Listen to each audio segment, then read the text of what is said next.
Morning, students. In the previous lesson, we learned about the Kalinga War and how it transformed Ashoka into a humble man. In today's lesson, let's focus on the Mauryan administration. Now, before we begin the discussion, let us look at the meaning of the term administration. It means a process or an activity of managing the affairs of a kingdom. As far as Mauryan administration was concerned, Ashoka based his administration on the guidelines laid down in Arthashastra. The king was all powerful, but he was assisted by a group of ministers known as the Mantri Parishad. The council of ministers was small in number but very influential. They advised the king and at times kept a check on his powers. There were different departments such as treasury, security, revenue, industry, and so on. Officials were appointed by the king to look after each department. Mahamatas looked after various aspects of administration. The term Mahamatas means officials who helped to carry out administrative work.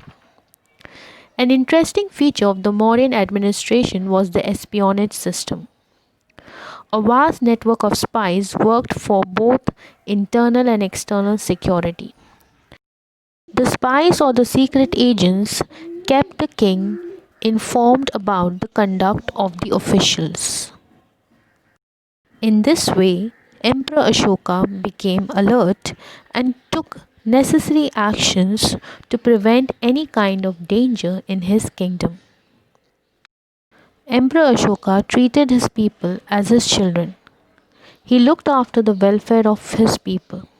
Some of the facilities that Ashoka built were as follows. Wide roads with shady trees on both sides were built. Rest houses and wells along the roads for travelers were also constructed. He also built hospitals for the care of people and animals. Waterways and canals for irrigation and transport were also built by him. Let us look at the reasons for the decline of the Mauryan Empire. The Mauryan Empire did not last long after the death of Ashoka. Brihadatta was the last Mauryan ruler who was killed by his commander-in-chief Pushyamitra Shunga. There were several reasons cited for the decline of the Mauryan Empire.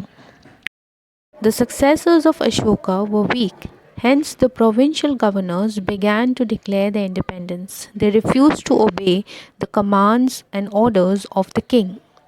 The cost of maintaining a large standing army and administering a huge empire proved to be a burden on the state treasury. With this, we come to the end of the chapter. I hope you have enjoyed the lesson. Thank you and have a good day ahead.